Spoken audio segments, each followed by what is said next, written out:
ঈশ্বরগুরু প্রণাম। আমি আমার প্রবর্তক গুরুর চরণে প্রণাম জানিয়ে আজকের এই মধু উৎসবের পুরো প্রসঙ্গ শুরু করছি।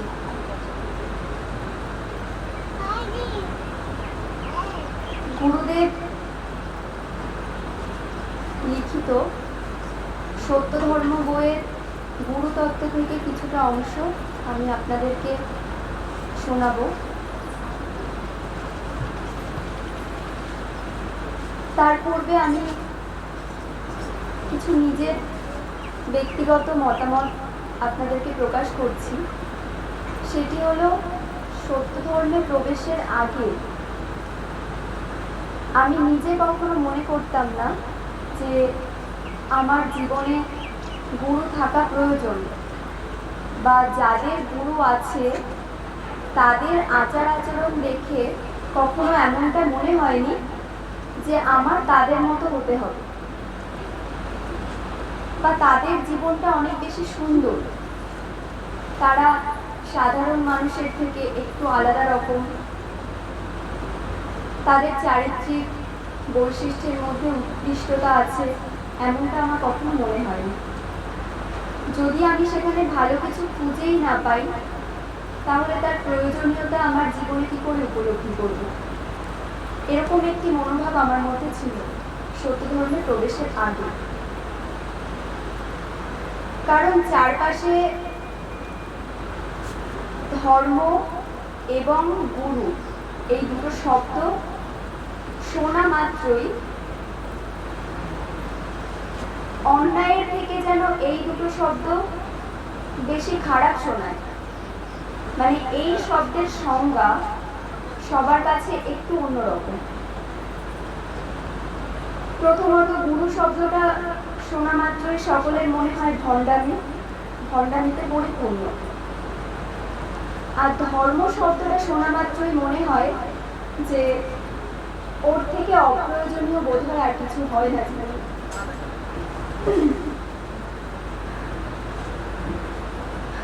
কিন্তু প্রকৃতপক্ষে বিষয়টা কি সত্যি তাই? সত্য ধর্ম, যেটি পরমেশ্বরের একমাত্র অভিপ্রেত, সৃষ্টিকর্তার গুণকীর্তন, যে ধর্মের মূল উদ্দেশ্য আত্মোন্নতি করা, সেই ধর্মের গুরু এবং ধর্ম সম্পর্কে কিভাবে আমাদের সামনে ব্যাখ্যা করা আছে, সেই বিষয়টি জানার পর আমাদের যে ভ্রান্ত ধারণা সেটি বদলাতে বাধ্য, যদি তার মধ্যে ধর্মাকাঙ্ক্ষা বোধ কিঞ্চিত পরিমাণে থাকে।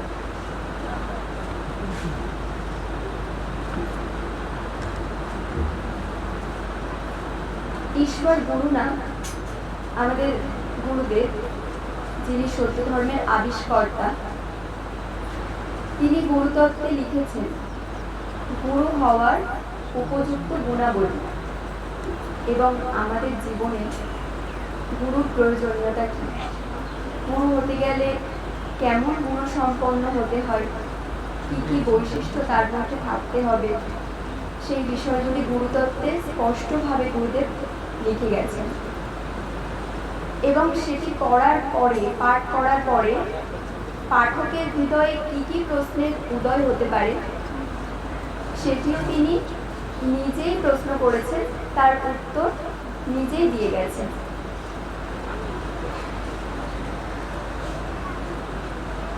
গুরু শব্দের অর্থ হচ্ছে মুখ্য, প্রধান। আমার জীবনে যিনি মুখ্য কাণ্ডারী, আমার জীবনটাকে সঠিক পথে যিনি পরিচালিত করতে পারবেন, তেমন গুণসম্পন্ন যিনি হবেন।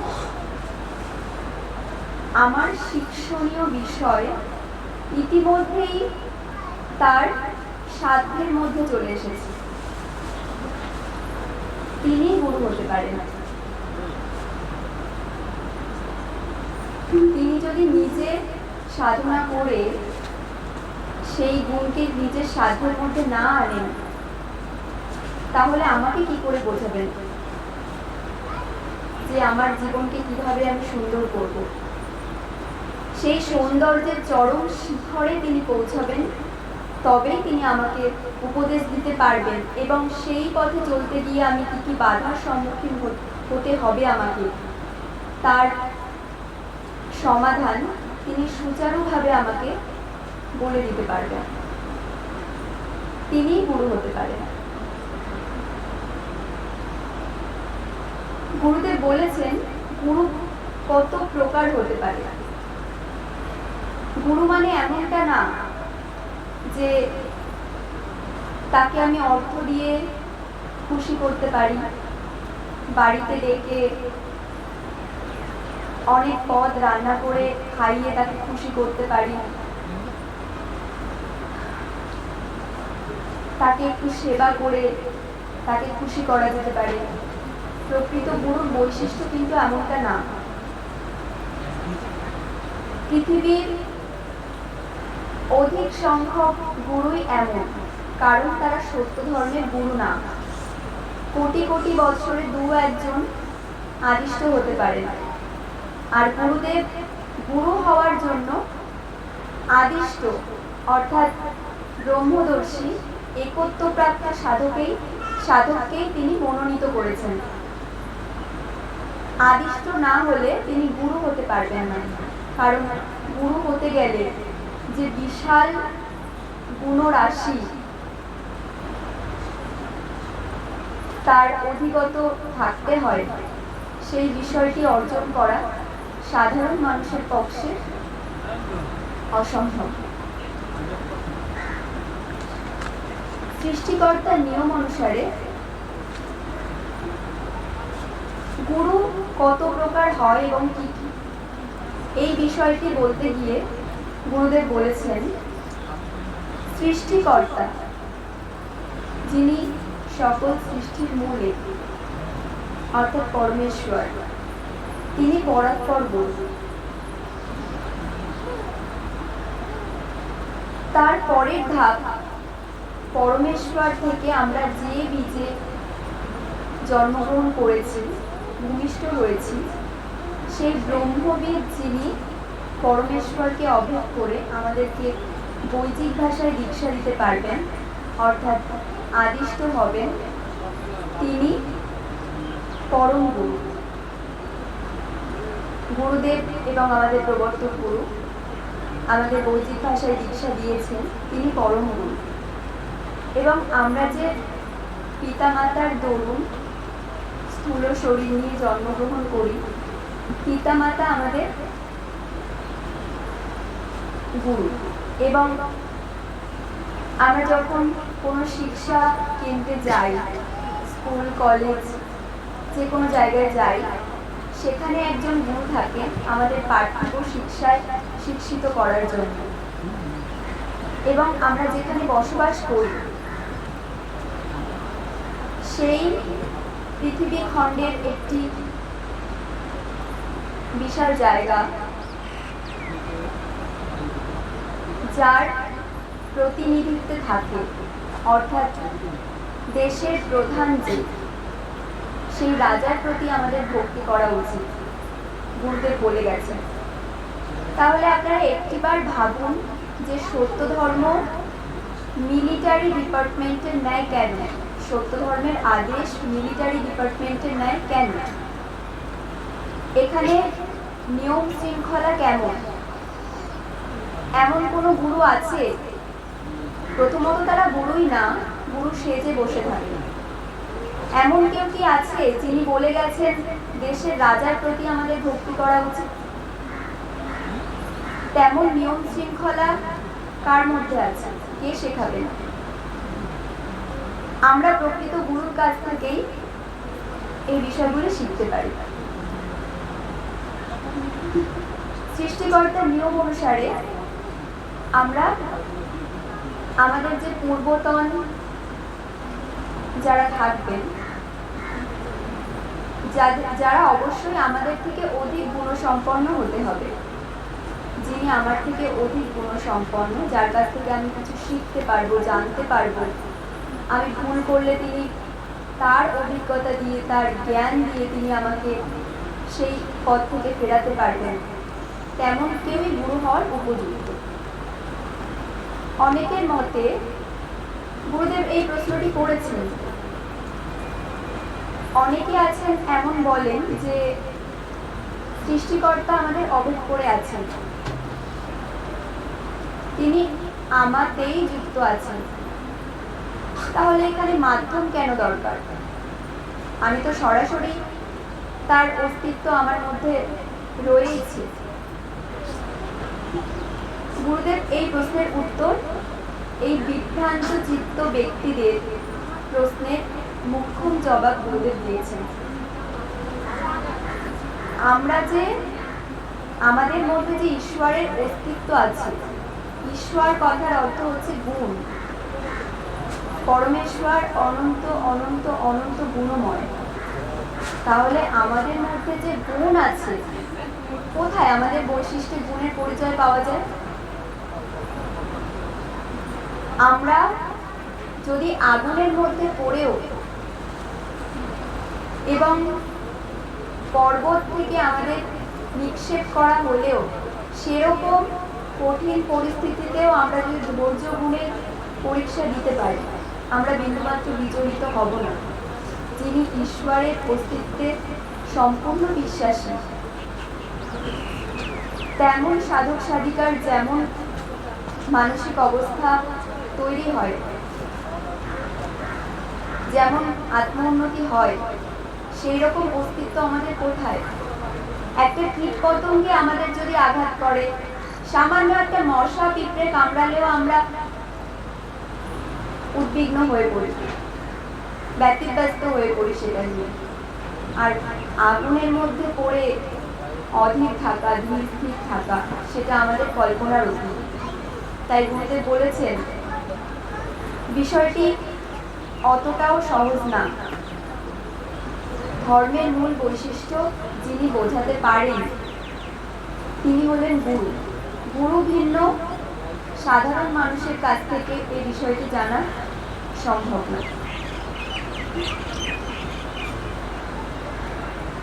মাধ্যাকর্ষণ শক্তি সৃষ্টির শুরু থেকে ছিল, কিন্তু যদি বিজ্ঞানী নিউটন আমাদের কাছে সেটি তুলে না ধরতেন, তুলে ধরলেও কি আমরা মেনে নিতাম না। সূত্রের মাধ্যমে, বৈজ্ঞানিক সূত্রের মাধ্যমে পরীক্ষা নিরীক্ষা দ্বারা সেটি যদি আমাদের সামনে পরিষ্কার না করে দিতেন, প্রমাণ না করে দিতেন, আমরা কিন্তু মানতাম না। তাই গুরুর কাজ সেটাই, সত্যটাকে তুলে ধরা, সত্যতায় পরিপূর্ণ বিষয়গুলিকে আমাদের জীবনে প্রয়োগ করা। একটি বই কেউ যদি লিখে যান, একজন সেই লেখক হবে যিনি বইটি লিখবেন। তার চিন্তা ভাবনার সঙ্গে আমার চিন্তা ভাবনা নাও মিলতে পারে।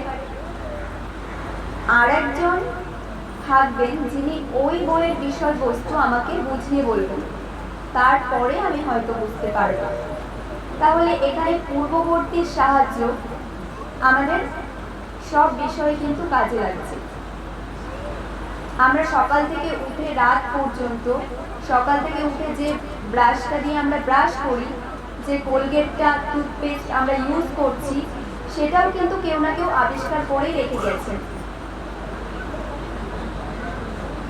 সত্য ছাড়া কোনো কিছু আবিষ্কার করা যায় না। গুরু কিন্তু এমন না, আপনারা যেভাবে গুরুকে বোঝেন, সত্য ধর্মের বাইরে বা এখন কিছু ব্যক্তি সত্য ধর্মের মধ্যে থেকেও আপনারা বিন্দুমাত্র জানেন না যে জীবনে গুরুর প্রয়োজনীয়তা কি। ঠিক তার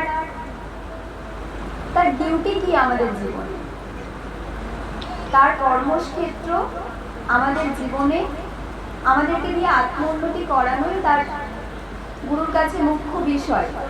তিনি সেই মুখ্য বিষয়টি ঠিক রাখার জন্য দিন রাত কিভাবে অক্লান্ত পরিশ্রম করে, এটি কিন্তু সম্পূর্ণই সত্য ধর্মের নিয়মের মধ্যে, এটি তাকে করতে হবে। তিনি প্রতিজ্ঞাবদ্ধ। তিনি যে পর্যায়ে পৌঁছেছেন সেই পর্যায়ে, অর্থাৎ একত্র পাওয়া, সেই অবস্থাতে আমাদেরকে নিয়ে যাওয়া তার দায়িত্ব। এখন একটি ব্যক্তি যিনি সেই জায়গাটি চেনেন না, আমি যদি তার উপর নির্ভর করে সেই জায়গায় যেতে চাই, তাহলে আমার কি সেই পথপ্রদর্শক নির্ধারণ সঠিক হলো? সাধারণভাবে আমি বলছি সঠিক হবে না।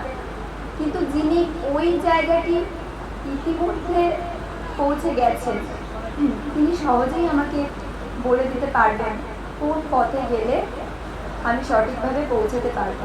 তিনি শুধু নিজে পৌঁছেছেন এমনটা না, অন্যদেরকে পৌঁছানোর দায়ভারও তিনি নিজে নিয়ে বসে আছেন। আমি পৌঁছেছি, আমি অন্যদেরকেও নিয়ে আসবো, এমন প্রতিজ্ঞাবদ্ধ গুরুকে হতে হয়। যার কারণে গুরুদেব বারবার বলেছেন, আদিষ্ট ভিন্ন সত্য ধর্মের গুরু হতে পারবে না, তাকে একত্বপ্রাপ্ত হতেই হবে, নচেত তিনি গুরু না। গুরু শুধু সাজলেই হয় না, তার গুরু হওয়ার উপযুক্ত গুণাবলী তার মধ্যে থাকতে হবে। আমরা দীক্ষা লাভ যখন করি, বৈদিক ভাষায় একটি বীজ আমাদেরকে দেওয়া হয়, ব্রহ্মবীজ। সেই বীজের মধ্যে আমাদের যে গুণাবলী লুকায়িত থাকে, সেই বীজ থেকে একটি গাছ হবে, ফুল ফুটবে, তার থেকে ফল হবে। এই প্রথম থেকে শেষ অবধি সেই বীজটিকে সম্পূর্ণ পরিচর্যা করা, তার লালন পালন করা, সমস্ত দায়ভার কিন্তু গুরু। দীক্ষা দিয়ে ছেড়ে দিলাম, তুমি যা খুশি করে বেড়াও, এমনটা না। যা খুশি করা যায় না, গুরুকে লুকানো যায় না। তার কারণ সত্য ধর্মে গুরু শিষ্যকে অবজ্ঞা করে থাকেন। শিষ্য যখনই কোনো পাপকর কার্য করে, তখন সেই পাপ গুরুর বর্তায়। তিনি উপলব্ধি করতে পারেন শিষ্য কি ভুল করেছে। তাহলে এমন একজন ব্যক্তি যদি আমাদের জীবনে থাকেন, আমরা পাপ করলে তিনি বুঝতে পারবেন। আমরা পাপে পাপে এতটাই জর্জরিত, সে জন্ম জন্মান্তরেরই হোক বা এই জন্মেরই হোক, এতটা পাপ কার্যে আমরা লিপ্ত হয়ে পড়েছি যে আমাদের সেই পাপ বোধটুকুও হারিয়ে গেছে। একটি সাদা জামায় কালি লাগতে লাগতে যখন সেটি আর সাদা থাকে না, সেটি ধোয়ার ইচ্ছে শক্তিও হারিয়ে যায়। মনে হয় কিছুদিন পর ওটাকে ফেলে দেব বা নতুন একটি জামা কিনে নেব। ঠিক তেমনই যারা প্রকৃতভাবে নিজেকে ভালোবাসতে পারে না, এই জামা হচ্ছে এই পোশাককে আমি যদি শরীরের সঙ্গে তুলনা করি, আমরা এই শরীরটাতে আমরা কিছুদিন বসবাস করছি, একটা সময় এই শরীরটার আমার থাকবে না, তখন এটাকে ছেড়ে আমি অন্য একটা পোশাক পরে নেব, অন্য একটা শরীরে প্রবেশ করব। তাহলে আমার এটাকে যত্ন করার বিশেষ কোনো প্রয়োজন নেই। মানে যখন এটা এতটাই পাপে জড়িয়ে গেছে, অনেকে বলেন যে কি দরকার আছে, আর কয়দিনই বা বাঁচব, এই যে মনোভাব। কিন্তু গুরু এই মতের সম্পূর্ণ বিরোধী। তার মতে শেষ নিঃশ্বাস অবধি গুণ অর্জনের চেষ্টা করতে হবে এবং পরমেশ্বরের চিন্তায়, অনন্ত গুণময়ের চিন্তায় মগ্ন থাকতে হবে। এই যে আদর্শ, এই যে সত্যের প্রতি ভালোবাসা, এটি গুরু ভিন্ন কেউ তৈরি করে দিতে পারে না, সম্ভবই না। ধর্ম এবং গুরু এই শব্দটি চারপাশে যেমন হয়, এই বয়সে এটি করার দরকার নেই, শেষ বয়সে গিয়ে করলেই হবে। আর শেষ বয়সে গিয়েও কি সঠিকভাবে করতে পারে না। আমাদের যখন শিশুকাল থাকে বা যৌবন আসে, তখন আমাদের মধ্যে কামের উদ্বেগ, ক্রোধের উদ্বেগ, লোভ, মদ, মাৎসর্য, এই যে অষ্টপায় ষড়ঋপু, এগুলো বহাল তবিয়াতে থাকে। যার কারণে ওটা আমাদের এতটাই বিপদগামী করতে থাকে, পথভ্রষ্ট করতে থাকে, যে আমরা তাকে বশীভূত করার কথা ভাবতেই পারি না, বরং তাদের ইচ্ছা শক্তি দ্বারাই আমরা পরিচালিত হই। সেই ধ্বংসের হাত থেকে, সেই হারিয়ে যাওয়ার জায়গা থেকে গুরু আমাদের সঠিক পথের সন্ধান দেন, যাতে আমরা হারিয়ে না যাই। সেই অষ্টপাশ ষড়রিপু আমাদের যেন নিজের বশীভূত না করতে পারে, সেটি ধর্মের মূল আদর্শ।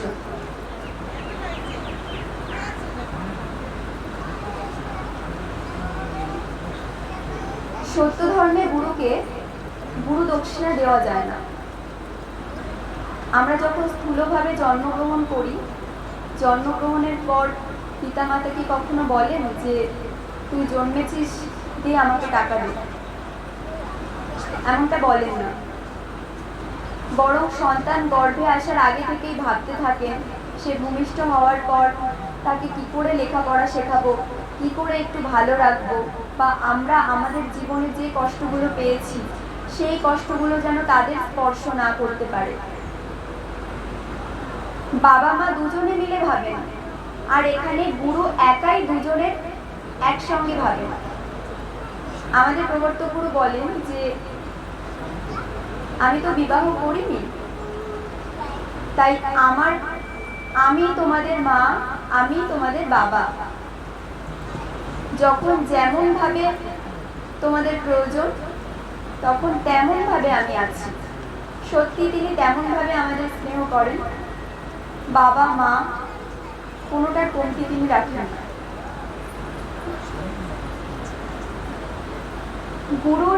আমি গুরু প্রসঙ্গ করতে এসেছি, কিন্তু গুরুর যে বিশাল গুণরাশি তা ভাষায় বলে তার কিঞ্চিত পরিমাণও প্রকাশ করা আমার পক্ষে সম্ভব না। তবুও প্রতিটি শিষ্যের কর্তব্য তার গুরুকে সবার সম্মুখে তুলে ধরার চেষ্টা করা। আমি সেই চেষ্টাটুকুই করছি মাত্র। সত্য ধর্মে গুরু হতে গেলে তাকে অর্থ বিষয়ে এতটাই নিস্পৃহ হতে হয়, তাকে একটি টাকা দেওয়ার কথা কল্পনা করাও পাপ। তাহলে এবারটি ভেবে দেখতে, আমাদের জীবনে গুরুর প্রয়োজনীয়তা কি? যিনি আমাদের কাছে কোনো অর্থ চান না, তার একটি স্বার্থ যে আমাদের সার্বিক উন্নতি। এখানে সার্বিক উন্নতি আমি কেন বললাম? পার্থিব এবং আধ্যাত্মিক সকল প্রকার উন্নতির দায়ভার গুরুর, কারণ তার বাকসিদ্ধি রয়েছে। আমি যদি শারীরিকভাবে কোনো বৈকল্যতার সম্মুখীন হই, তিনি বলা মাত্রই আমি সেই রোগ থেকে মুক্তি পেতে পারি। আধ্যাত্মিক জগতে পার্থিবভাবে আমাদের যেমন পঞ্চ ইন্দ্রিয় থাকে, সেই পঞ্চ ইন্দ্রিয় আমাদের পার্থিব কোনো কাজে সাহায্য করে। জন্মসূত্রে এটি আমরা পরমেশ্বর থেকে পেয়েছি, কিন্তু আধ্যাত্মিক জগতে এই চক্ষু, কর্ণ, নাসিকা, জিহ্বা, ত্বক এর বিশেষ কোনো ভূমিকা নেই। সেই পথে গুরুই চক্ষু, গুরুই কর্ণ, গুরুই নাসিকা, গুরুই জিহ্বা, গুরুই ত্বক, সমস্তটাই তিনি। আর আধ্যাত্মিক জগতে সকল দেবদেবীগণ যিনি আদিষ্ট হন, সর্বদা তাকে সহায়তা করার জন্য ব্যতিব্যস্ত থাকেন। তাদেরও জীবনের উদ্দেশ্য আছে। তারা অবশ্যই আমাদের মতো না, আমাদের মতো বৃথায় জীবন তারা কাটায়নি, যার কারণ তারা মহাত্মা হতে পেরেছেন। মহান আত্মা, সেই মহান আত্মা তাদের অল্প সময়ের মূল্য আমাদের পক্ষে দেওয়া সম্ভব না। তারা সর্বদা জগতের মঙ্গলে নিয়োজিত, এবং যিনি আদিষ্ট হন, একত্বপ্রাপ্ত সাধক হন, তারা সর্বদা তার মুখপানে চেয়ে থাকেন। কে একটু আত্ম উন্নতি করতে চাইছে, তাকে কিভাবে সাহায্য করা যায়, তার সমস্যার কিভাবে সমাধান করা যায়, কিন্তু সর্ব বিষয়ে সেই গুরুকেই সামনে রেখে কার্য করাতে হবে। তার কারণ তারা পারলৌকিক মহাত্মা, তারা পরলোকে আছেন, ইহলোকে এসে তারা দীক্ষা দিতে পারছেন না। স্থূল শরীরে প্রতি সময়ে তাদের সিদ্ধি খরচা করে আমাদেরকে সাহায্য করতে পারছেন না। কিন্তু যিনি একত্বপ্রাপ্ত মহাত্মা হন, একত্বপ্রাপ্ত সাধক হন, তার কাছে বহু সিদ্ধি তার হস্তগত থাকে, আর তিনি ওই সিদ্ধি প্রয়োজন মতো খরচা করতে পারবেন, সেইভাবেই তাকে পাঠানো হয়। সেই সুচারু ব্যবস্থা নিয়েই তিনি আসেন, যে আমাদের যখন যেমন প্রয়োজন সেই প্রয়োজন তিনি মেটাতে পারবেন।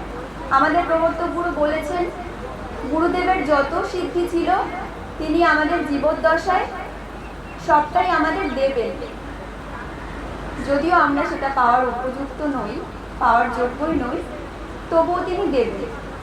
এবং এই সত্য ধর্মের ইতিহাসে এখন যে সুবর্ণ যুগ চলছে, যে আবিষ্কার,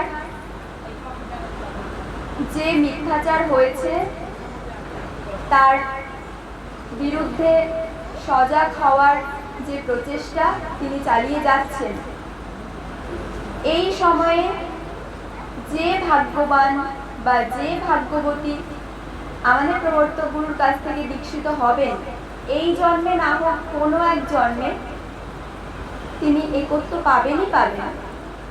তার কারণ এটা সত্য ধর্মের নিয়ম, যে একত্বপ্রাপ্ত সাধকের কাছ থেকে ভিন্ন প্রকৃত ব্রহ্মবীজ পাওয়া যায় না। আর গুরু এমনই স্নেহশীল যে তার কাছে দীক্ষা পাওয়া মানে জন্ম জন্মান্তরে তিনি আমি তার না হতেই পারি, আমার সেই যোগ্যতা না থাকতেই পারে, কিন্তু তিনি তো আমার, আমি তার হতে পারিনি, তাই বলে তিনি কি আমার না? তিনি তো নিখিল ব্রহ্মাণ্ডকে অভেদ করে আছেন। আমি একটি মানুষকে বলতে পারি না যে আমি ভালোবাসি, আমি তাকে ভালোবাসি, এটা আমি সজ্ঞানে বলতে পারি না, হয়তো অজ্ঞানে বলতে পারি, কিন্তু তিনি বলতে পারেন যে আমি সবাইকে ভালোবাসি। আমি তো নিজেকে নিজেই ভালোবাসতে পারি না, অপরকে কি ভালোবাসবো? এই যে নিজেকে যে ভালোবাসতে হয়, নিজেকে যে যত্ন করতে হয়, এটি একমাত্র গুরুই শেখাতে পারে। আমাদের প্রবর্তক গুরু বলেন, পরম পিতার কাছে কি নারী পুরুষ ভিন্ন হয়? তিনি কি মহিলাদের কম ভালোবাসেন, পুরুষদেরকে বেশি ভালোবাসেন? এমনটা কি হয়? হয় না। তার কাছে সকলেই সমান। তাই আমাদের প্রবর্তক গুরু সবসময় বলেন, তোমরা যেটা পুরুষেও করতে পারে, তোমরা তার থেকে বেশি কার্য করতে পারো। কখনো সেই আশায় বসে থাকবেন। এই যে আত্মবিশ্বাস, এই আত্মবিশ্বাসের জায়গাটা একমাত্র গুরুই তৈরি করে দিতে পারে।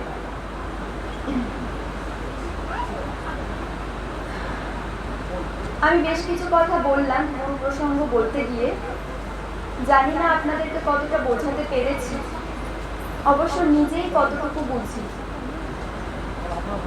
জন্মসূত্রে আমি সত্য ধর্ম পাইনি ঠিকই, কিন্তু প্রবর্তক গুরুর সান্নিধ্যে আসার পর তার যে কঠোরতা, সত্য তো কঠোর গুণ, তার বৈশিষ্ট্য যদি কঠোর না হয়, তাহলে কি করে বুঝবো তিনি সত্যের সাধক? তার বৈশিষ্ট্যের মধ্যে তো সেই বিষয়গুলো থাকতে হবে। আপনাদের কি মনে হয় যে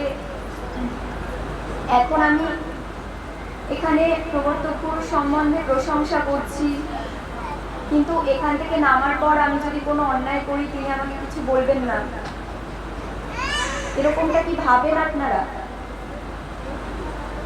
মানে অন্য ধর্মে যেটা হয়, অনেক সময় কি হয়, পারিশ্রমিক দিয়ে প্রশংসা করানো হয়। সত্য ধর্ম কিন্তু বিষয়টা এমন না। আমি অন্যায় করলে তিনি আমার গায়ে হাত তুলতেও পারেন,